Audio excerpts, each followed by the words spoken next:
it is. There it is. Alrighty. Yeah, we're live, but it starts in 3 minutes, guys. So we want you guys to join the stream right now, okay? Yeah, it looks crispy. It looks good, guys. It looks really good, as a matter of fact. This is the Gary V Show. Hey, shout out to my dude Gary V. Hey, who his Knicks won yesterday? Big time. It was his birthday. He was courtside too, and he has first 42-year-old to have his own signature shoe. Man, that's crazy. That's insane. His life is just beginning. Okay, like he says, close your eyes until you're 29, and you wake up and you see all the abundance of joy is. Brandon Rogers is present. All right, guys, we will go live in 2 minutes. So yeah, start asking the questions, and we'll answer them. Yeah, you ask the questions, we'll keep answering them. Oh yeah, guys, and for the people that are live, DM us right now. We'll send you a hat, $15 each, pretty cheap. They're going pretty cheap. We want you guys to wear them proud. It's the Cowbellkingdom special edition hats, guys. Appreciate that.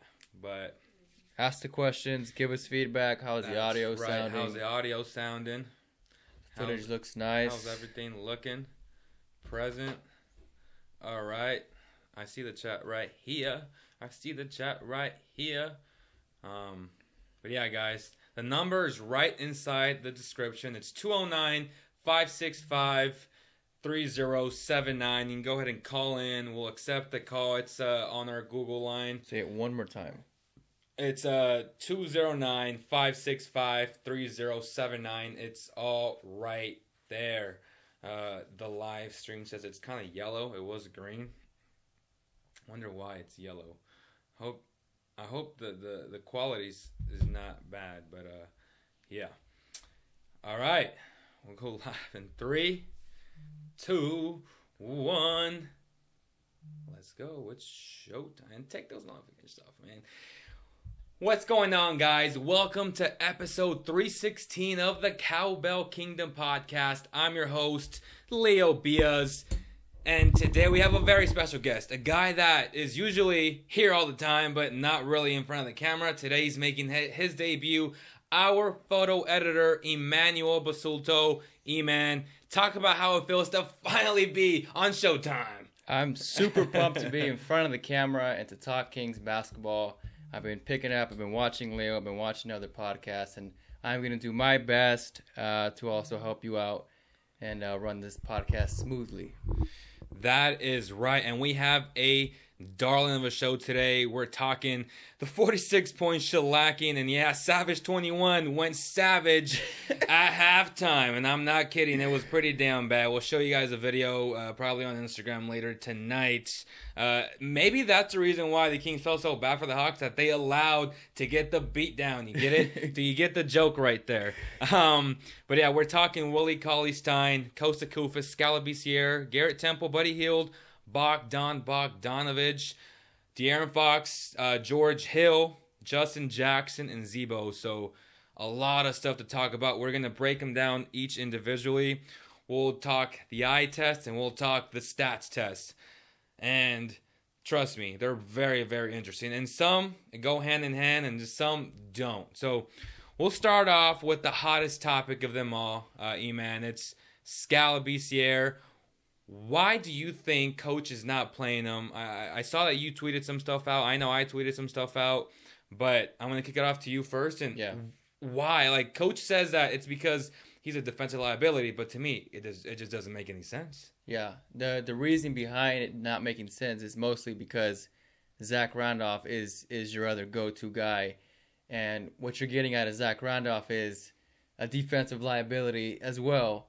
So it's pick your poison. You're gonna have a bad effort. I mean, you're gonna get beat on defense most of the time with Zach Randolph or Skal.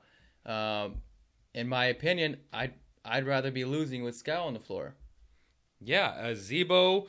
These are stats from Synergy, so they break down every single specific part of your game. I mean, spot ups, pick and roll, the whole ordeal, right? And when we look at the overall offense for Zach Randolph, There are ratings, right? You got average, poor, below average, excellent, very good, good.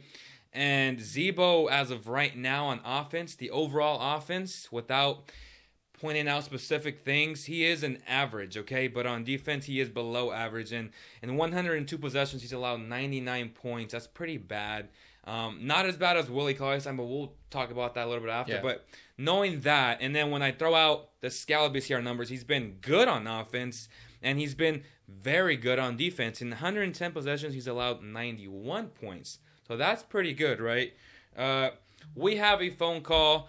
Let's talk about this phone call right now. Actually, they hung up. Never mind. So after hearing that on defense, so he's been pretty damn good every time he actually hits the floor, right? Yes, yes. But going back to your eye test, most of the time when Skal is playing, recently he's been coming in garbage time. Correct. So it's unfair. Yeah, it is. So, but when we do see him go against the Brook Lopez big men who are massive men, he does get beat. And it's fair. Coach has a point, but at the same time, enough is enough with Zach Randolph getting 30-plus minutes a game and Skal coming in just for garbage time. Especially when you're down by 30 points at the half. The game's already lost. The game is already lost, and yet you put Skal literally with like 5 minutes left in the fourth quarter. And yesterday was unacceptable because it was a young Hawks squad. The worst team in the NBA. You had John Collins. Schooling. Yeah, you had John Collins on the floor, and that's a perfect opportunity, in my opinion, to throw Skal out there. Absolutely. Even start Skal. Yeah. And with that said, John Collins had his miscues. He got pulled out. He had some teaching lessons. I believe there was 1.1 seconds left on the shot clock, and as you guys watched the game, it was completely empty.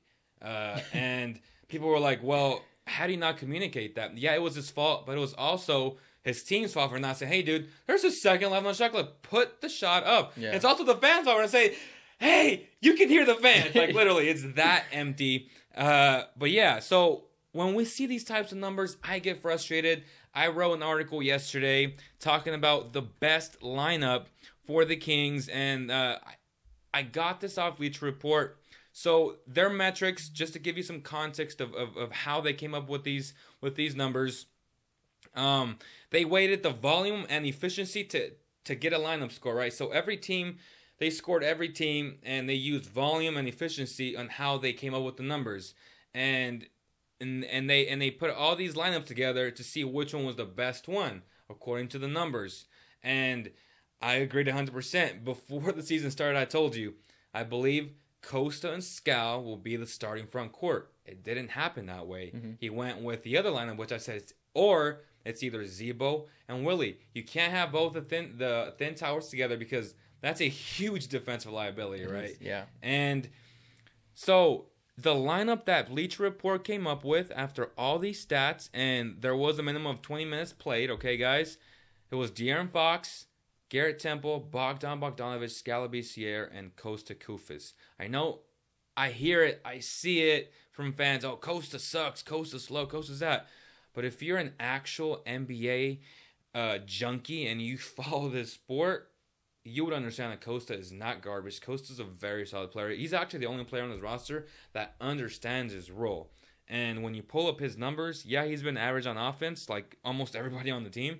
But he's been excellent on defense. There's only 10 other players better than him that are forward centers that are better than him in the entire NBA. That's incredible. That's a crazy stat line. Yeah, and 110 possessions, he's only allowed 78 points.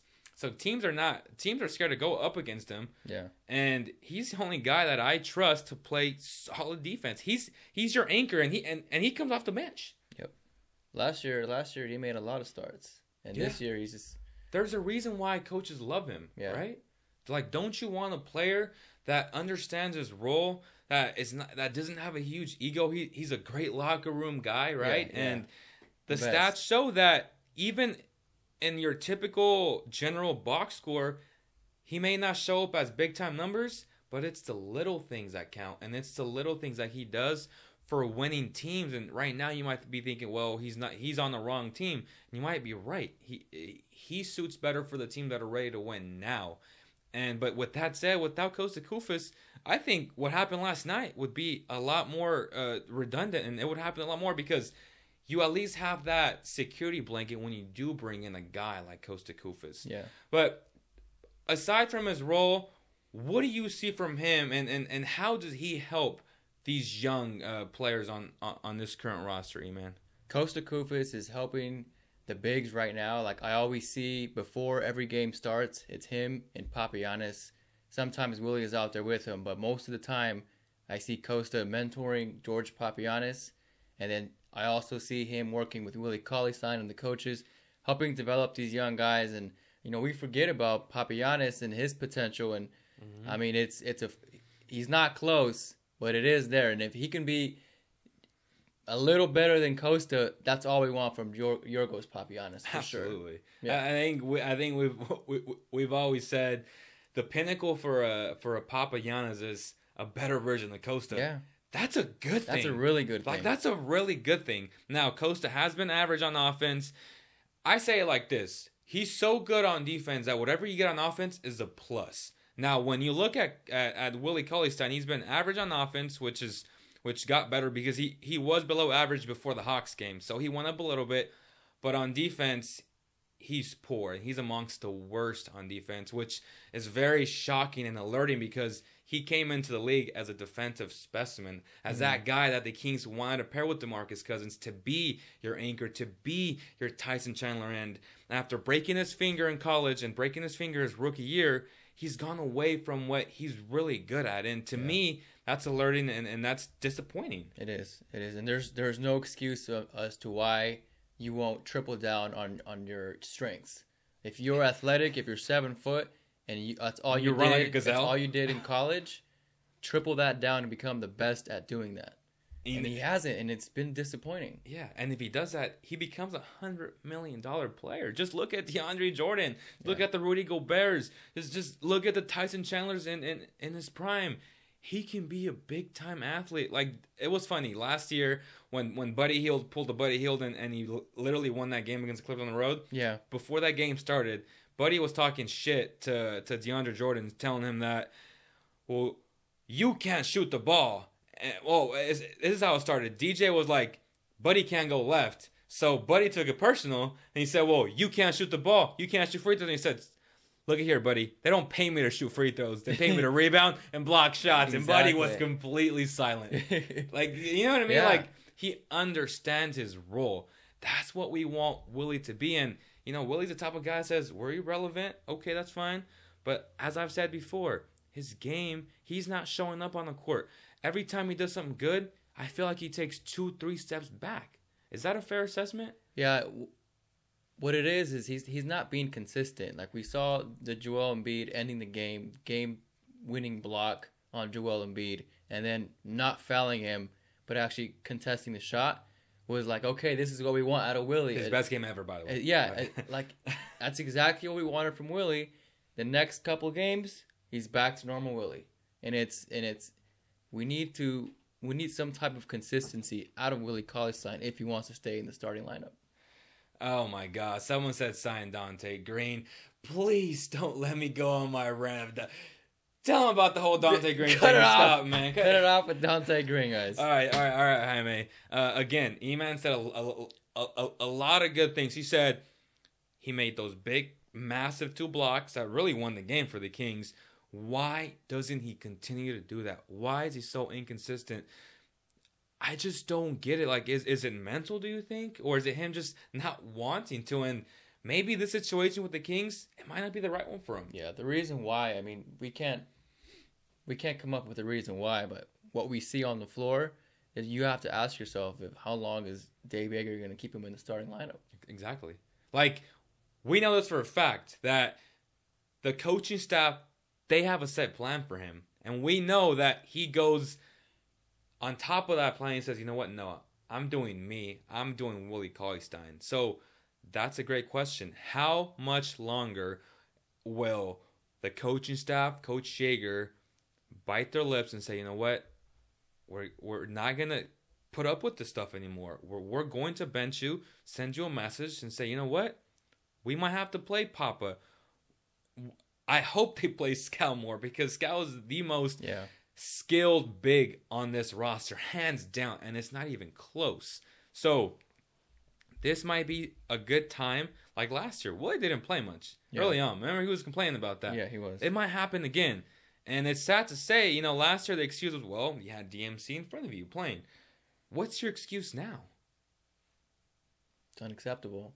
Right? And I know this guy is super high on him, and I've been like the Debbie Downer the whole time, but I think he's given in, right? Like, have you given in the fact that we've seen 14 games, and albeit last game was atrocious and like a record-breaking bad game. Are you ready to say it's time to put him on the bench and have a new starting lineup? In terms of coming out to a hot start, we did come out with a hot start against the Knicks and the Hawks, and then it just piled down. The Knicks went on a 8-0 run. Also the Hawks another 8-0 run, and the defense and the offense collapsed. I wouldn't put it all on Willie, but I would say if we don't get the Willie that we want, like the 76ers game, don't wait another minute to put him on the bench. Thank you. That's simple. He can start, but if you're not getting the I'm going to give it all effort from Willie Cauley-Stein, throw Skal out there, throw Papagiannis, throw Jack Cooley out there, someone who's going to give you effort. That's a guy that they might have to bring back up. Yeah. What did Coach Yeager say yesterday? He said it nicely and indirectly. He did. I love my nice guys. They're way too nice. You guys are soft. Look at me. You guys are soft. Every single one of you guys are soft. Doug Christie said that yesterday, indirectly. I'm not going to bite my lip. We're on YouTube, guys. You guys are soft. This team needs toughness. We knew that coming into the season. The Kings did not address that, which is concerning. I mean, they kind of... Jack Cooley, he's that blue... He might be that guy. Yeah. He showed up in Summer League. Even though he's not that talented on offense...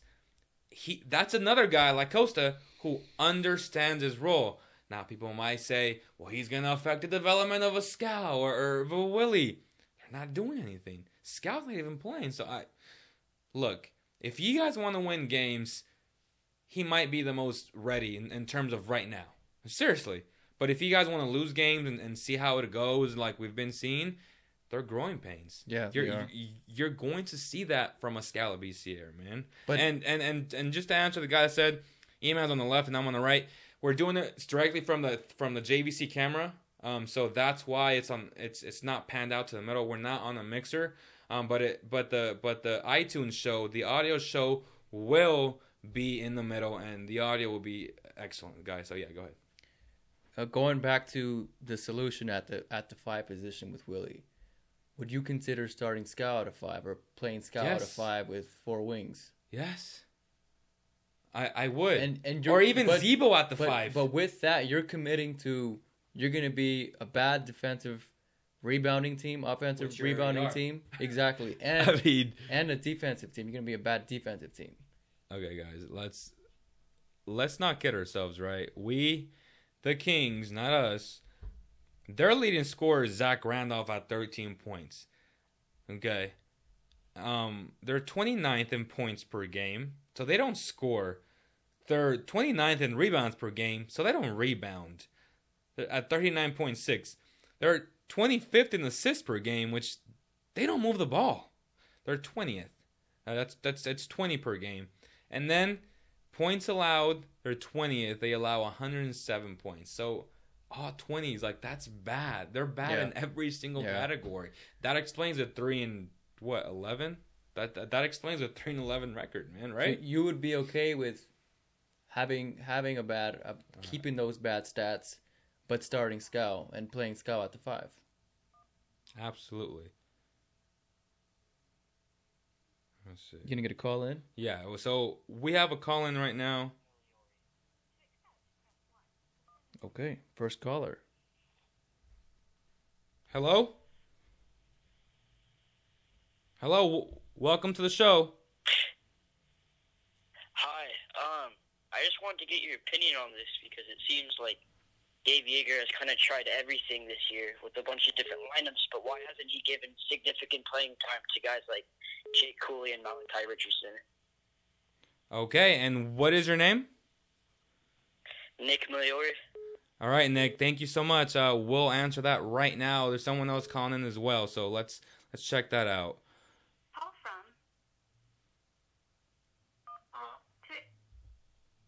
Hello? Hello? Sorry, actually I hanged up. I was wondering, for the Kings, Uh-huh. how do you think they'll change like the lineup or anything? And Like what is your name? Starting Zach Randolph. What's your name? Brandon. Brandon Rogers? No, Brandon Schultz. Okay. I call from Michigan. Perfect, man. Thank you so much. We appreciate you calling in. So your question is, would you start Zebo at the 5, right? Yeah. Absolutely. I think I just mentioned that like 2 minutes ago where if you don't start Skal at 5, I just said that the team is really bad on rebounding. They're bad on defense. They're bad on offense. I think you have to triple down on something like that where you just have to focus on your offense and try to score more points. And with that, if you get timely stops down the stretch, that's really all you can ask for. And I do believe that Zebo has no business playing the 4 anymore at this point of his career. And the 5 is his best position, right? During that Pistons game, the Kings were on a huge run. I think they were winning with Zebo at the 5. Drummond was non-existent. As soon as they pulled out Zebo from the 5, Drummond went crazy again. Like that's something that Coach, again, to be fair, from all this criticism that Coach Yeager's taking, we're 14 games into the season. This team is super young. He didn't have really much of a training camp. So people have to take that into context and take that into consideration when they really bash him. And to be honest, this team's not very good. So I don't know what head coach would be able to win games. Now, is it winning games or is it the way that they're losing games? You know what I mean? Yeah. Because for the point guard, do you think we should start bench George Hill and start Frank De'Aaron Mason? Fox?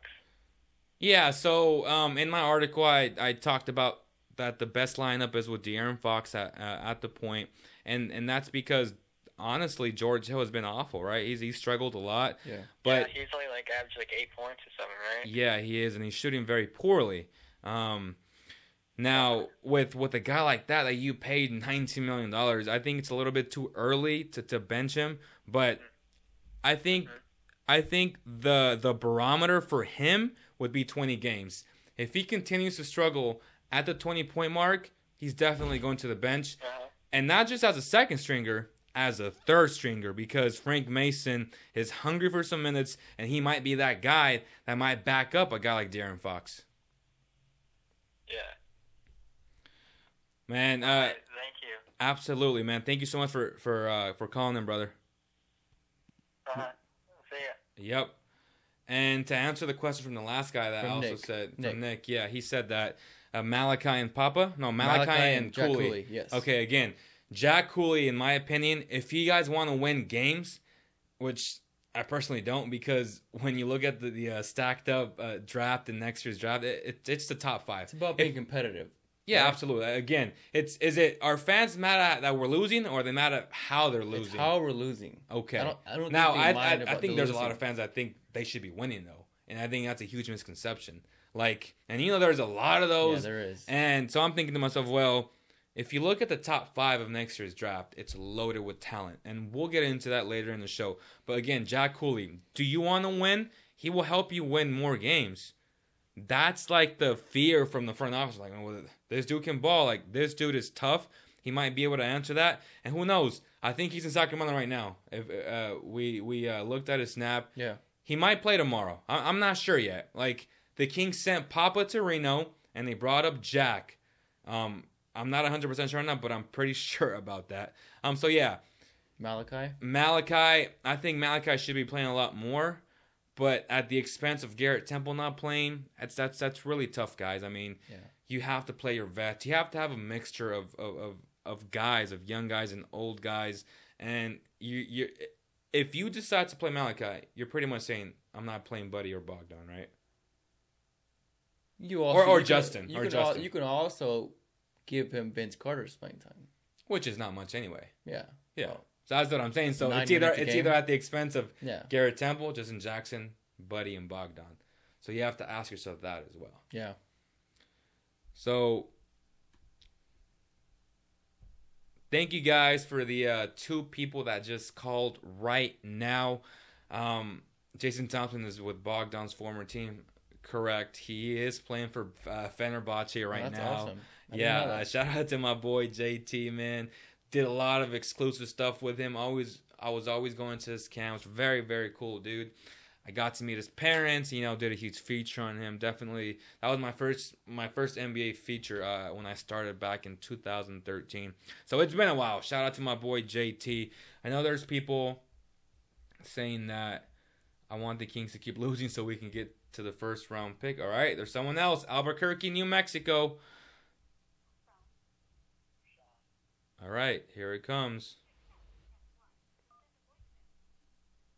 Hello, welcome to the show. Yo, what's up, Leo? It's Sean over in Albuquerque. How's it going? What's going on, Sean? Not much. Just working on some of my own lineups I think that we should give a shot. Okay, spit them out. All right, so here's what I would suggest starting, just like for one game, just see how we do. Start Frank, Malachi, Vince, Skal, and then Zebo at the 5. Say it again. All right, so we're going to try Frank at the 1, Malachi at the 2, Vince at the 3, Wow. Skal at the 4, and Zebo at the 5. Wow. We should just try starting that group, just see how they do. First, Vince Carter's out.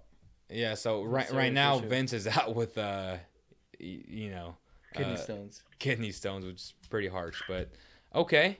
Now, Yeah, so maybe when he comes back, I mean that's definitely interchangeable. Just trying to keep a balance of young guys and vets in that starting lineup, just to see how that balance works out.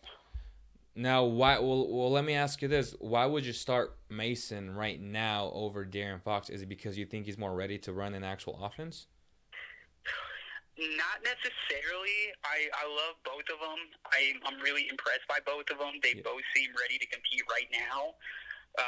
Part of why I want to try starting Frank is just to give him the start, to see how he does, how he handles that. Okay. I think a lot of Frank's passes look really smooth, so I do definitely think that he's ready to run that offense. I mean, I love De'Aaron, I do, but I just want to see all of our young guys get as many good experiences as they can. So what do you do with a guy like George Hill? I mean, to me, George has to earn his spot back. Like you guys were already saying, he's not performing to the level that we were hoping he would. So I think that he just kind of needs to earn that time back. Maybe bring him in if we're starting to really get down, and we need another vet in there to try to hopefully get us back into it. Mm-hmm. But other than that, I think he just needs to earn his way back into the lineup. Okay, so you got Frank Mason and Malachi as your starting backcourt. Now, obviously, bring De'Aaron Fox and Buddy Hield, and then Bogdan as your 3-guard rotation? Exactly. Okay. That's exactly what I have down here. And then at the 4 and 5, you would have who? Justin Jackson and Willie? I have Willie in the same situation as George. He needs to earn his spot back. As we were talking about the other day, I'm really high on Kosta this season. Mm-hmm. I think that Willie needs to earn minutes over Kosta, and until that happens, Kosta needs to get those minutes. I agree. 100%. I think Kosta is your starting center, period. Unless I would not have an issue with that. That was actually my original setup. I had Kosta starting instead of Zebo. Yeah. So unless you want to play exactly Zebo or Skal at the 5, but as of right now, I think Kosta starts tomorrow night. Yeah, I would like to see that. I think he's definitely earned it. All right, Sean. One of these days, we're gonna have to play live again, and I'll be sure to kick your ass. Get this rematch in. All right, Sean. Appreciate the support, brother. Thank you for calling in. All right, for sure. Catch you soon. You also want to talk about the shooting slump? About who? About everybody on the shooting slump. Our guards, especially. Okay, so going back to the synergy stats, right now, De'Aaron Fox, believe it or not, he is poor. Like, he's one of the worst in the league. He's missed a lot of mid-range shots, which to me is okay because I rather him. See, again, that goes against the stats and the eyeball test. The eyeball test, exactly. When he's not, I mean, just this simple. Look at Lonzo Ball. He's being super passive, which is affecting him greatly.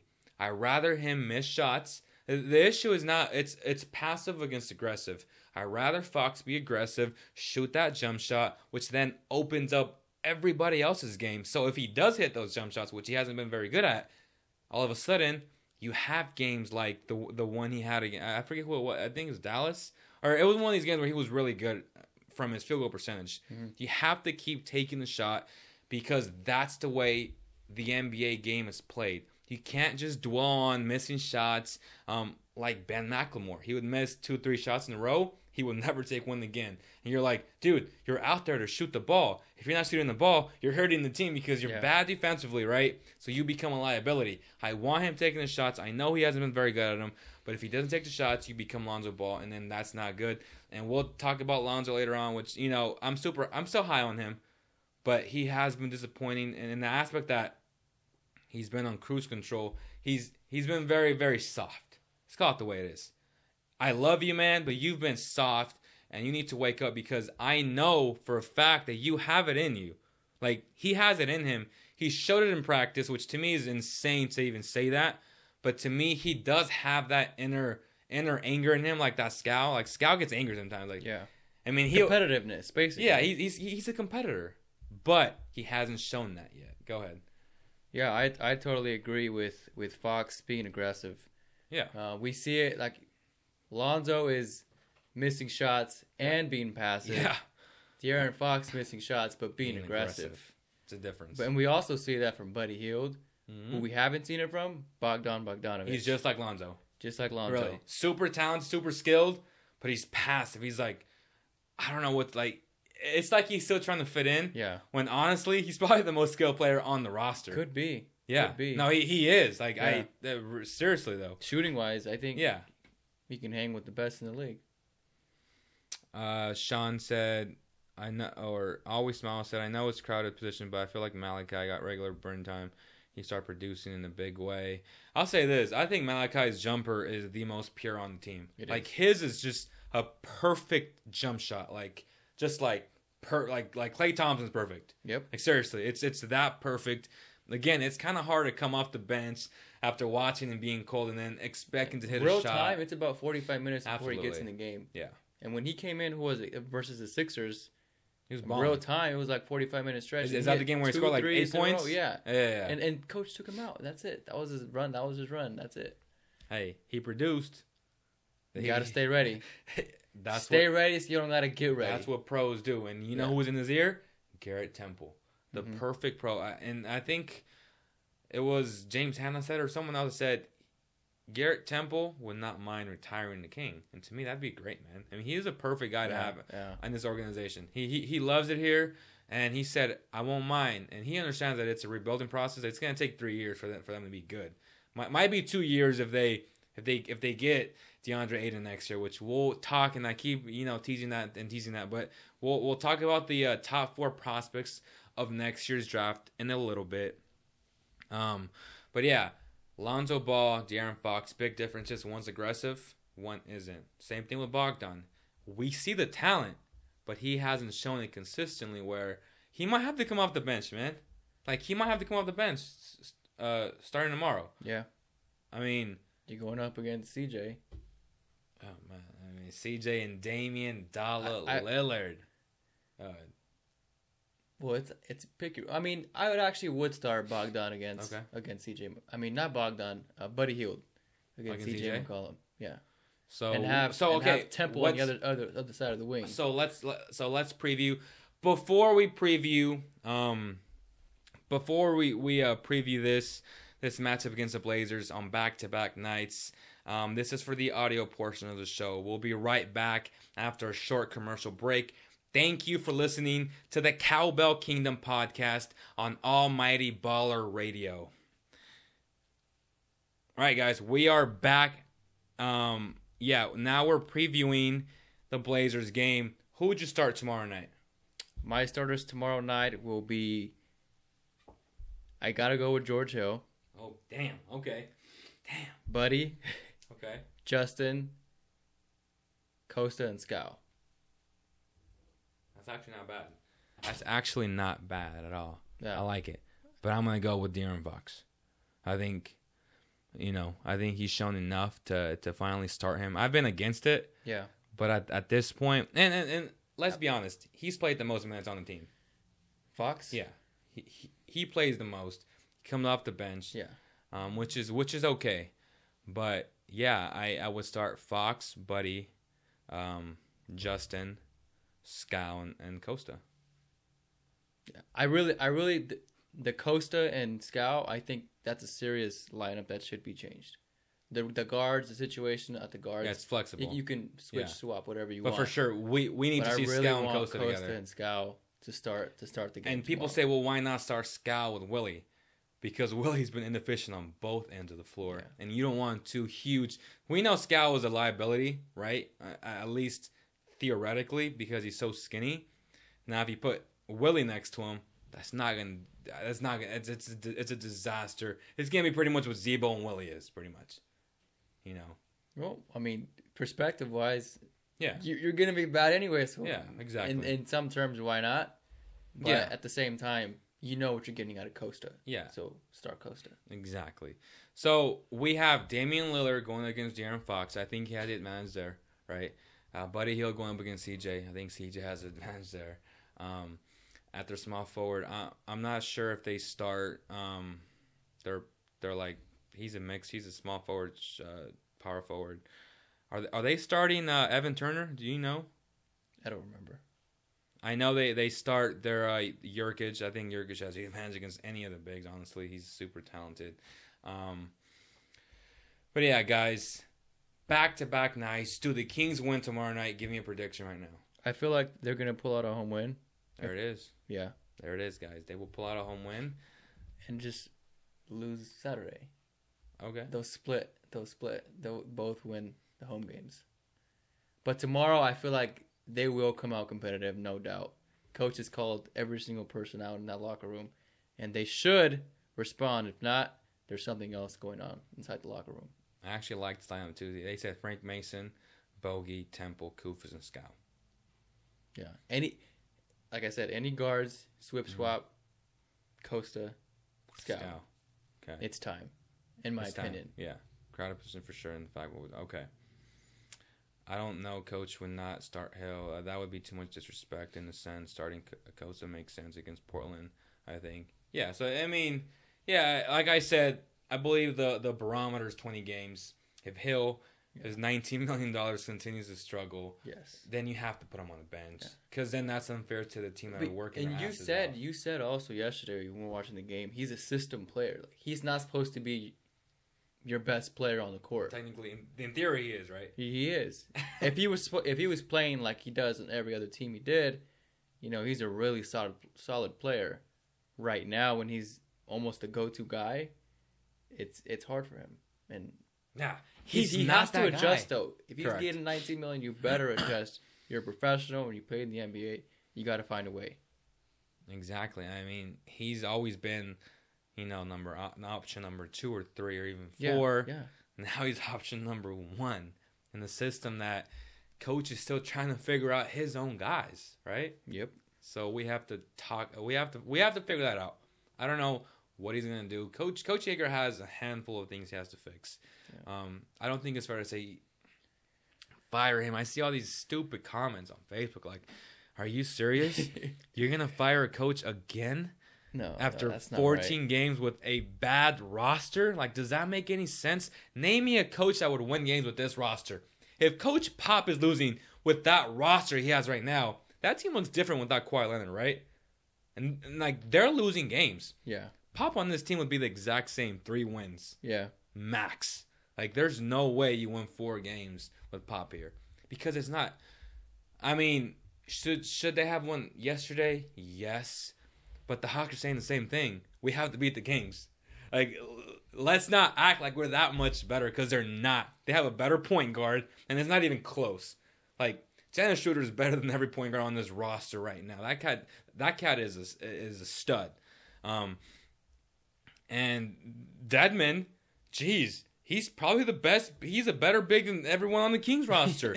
So there you go. How are they going to beat the Hawks knowing that they have advantages in almost every single in almost every position? Ben's what's his name? The lefty Benzema from soccer. No, I forget his name. The 4 position, correct? Yeah, he's a lefty. He's pretty damn good. He played with the Everyone Warriors. noticed him last night for sure. So, yeah, he's better than everybody else as well. He said, Mike Malone, shots. Serbia loves the Kings. Absolutely, man. Serbia, shout out to you. Thank you for being on the show. He said Harry Giles. Oh, Harry Giles. When's he coming back? January? It's almost time. It's like we can't wait to watch him play because we got a process of our own. It's been so bad. Yeah, we have a process of our own. I like what the Sixers are doing. They've done it with Embiid. They did it with Simmons. And they're gonna probably do it with Markelle Fultz. They're gonna set him out the whole year. I feel like they're already gonna win now mode. So he's got to play eventually. He's got to contribute to the team because the team is rolling now. They're rolling without him though. Huh? They're rolling without Markelle Fultz. That's why it's smart to like rest him. He learns like Simmons learned, like Embiid learned for like 2 years, like that. Yeah.